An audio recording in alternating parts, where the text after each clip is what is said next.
In this video, I'm going to be showing you how to keyframe in Davinci Resolve. Be sure to watch this video until the very end to prevent any mistakes in the process.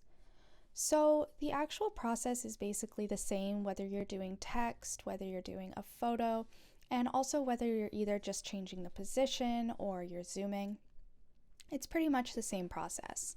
So to begin, I have a title added onto my actual video, and this is where I'm going to be adding the keyframes. So what you're going to do is you're going to go into